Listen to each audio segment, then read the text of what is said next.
So today we will be talking about plant tissues. In the previous lesson we have studied the basic knowledge, or we have taken the basic knowledge of tissues, what are tissues and how do they function, or what is their important function, and how animal and plant tissues are different from each other. So in this lesson we will be talking particularly about plant tissues, and in that also the meristematic tissue. So plant tissues are the tissues which organize together to form a plant, right? Here the plant tissues are categorized into two groups. The one is meristematic tissue and permanent tissue. So let us start with the meristematic tissue. Meristematic tissue, also known as meristem, is a thin walled tissue and very compactly arranged one. Means the cells of the meristem or the cells of the meristematic tissue will be very compactly arranged. There will be no intercellular spaces in between. To modify it or to make you understand it better, let me make a diagram of meristematic tissue.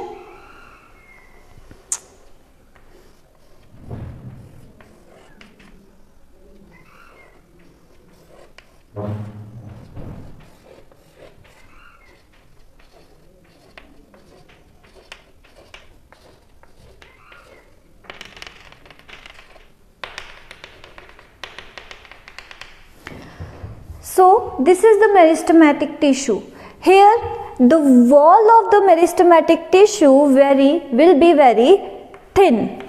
It will have thin cell wall, and as you can see here, there will be no intercellular space, or approximately there will be very little intercellular space that can be neglected. So there will be no intercellular space.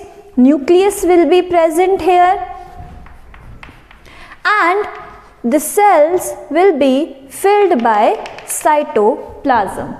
So this is the structure, basic structure of meristematic tissue. Here it will be thin walled, there will be no intercellular space, or the cells will be compactly arranged. The cells of meristematic tissue divide continuously. Sometimes they can form permanent tissue which perform specific function or has been differentiated, but most of the times the cells of meristematic tissue, they divide continuously, they keep on dividing, and the region where meristematic tissue will be present, or where the meristem will be present, will be known as growth region. As the cells will divide continuously, so it will help in growth of that region where the meristematic tissue will be present. Now let's take a look at the functions of meristematic tissue. The first is that it acts as parent tissue, as most of the tissue arise from meristematic tissue. It will divide, it will form a new tissue, and that tissue may divide further or may perform a particular function. So it acts as parent tissue. Meristematic tissue also helps in the growth of the plant, that also because of its dividing property. After that, formation of new organs is there because of meristematic tissue. It helps in the formation of new organs, and it also helps in the formation of new branches. As we know that plants keeps on growing, branches, leaves, flowers, roots, hairs. So all these parts of the plants arise from meristematic tissue. Plus, if there will be any injury in the plant's cell or any part of the plant, meristematic tissue divide and helps to heal the injury in that particular place. Now let us see the division of meristematic tissue, or the types of meristematic tissue. Meristematic tissues are divided on the basis of the position, that is, in which position they are present in the plant. So here I am going to make a short diagram of it so that it can be clear to you. The positions of the meristematic tissues can be clear to you.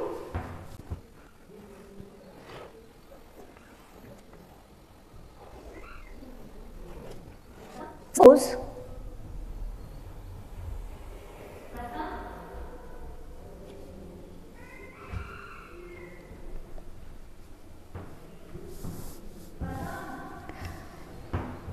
this is the stem of meristem of a plant, right? So here the meristematic tissue will be present in three regions: the one at the top region, the one in between the branches, and the one on the lateral side. The tissue which will be present at the tip of the plant will be known as apical meristem.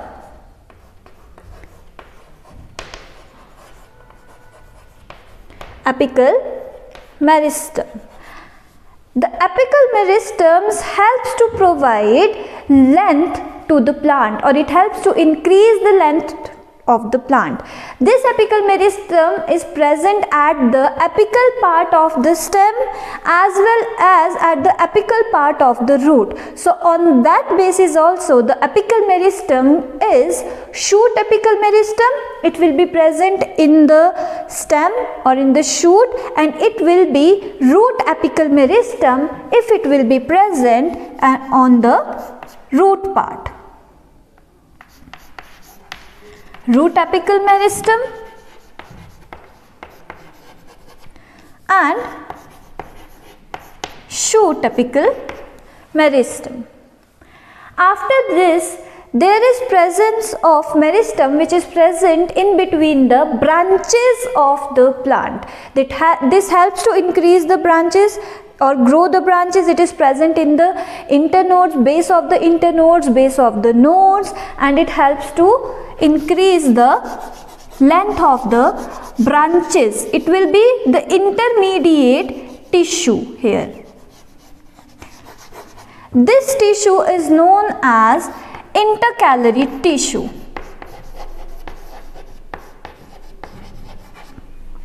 Intercalary tissue. And at last there is presence of tissues which are present on the lateral sides of the plant. So these tissue as present on the lateral sides of the plants, the cells of this tissue will divide and grow, right, as it is a meristematic tissue.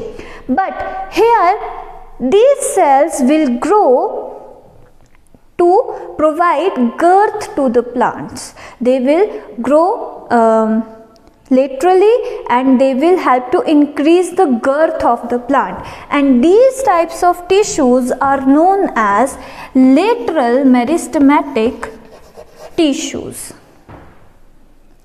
So let us sum up today's lesson, what we have studied today, what we have learned today. Today we learnt about plant tissues and the types of plant tissues. Plant tissues are of two types, meristematic and permanent tissue.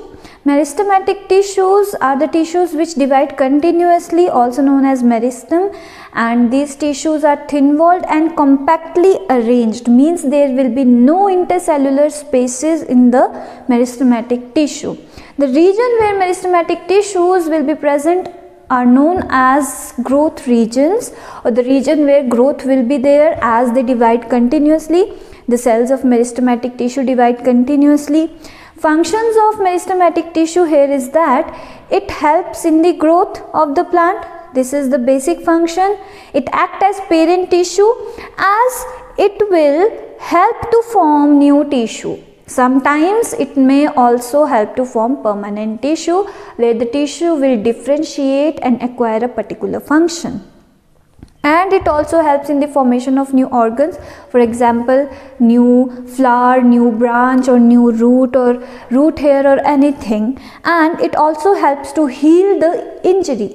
Whenever there will be any wound because of some external factor, it also helps to heal that injury by growing new cells in that portion or in that region.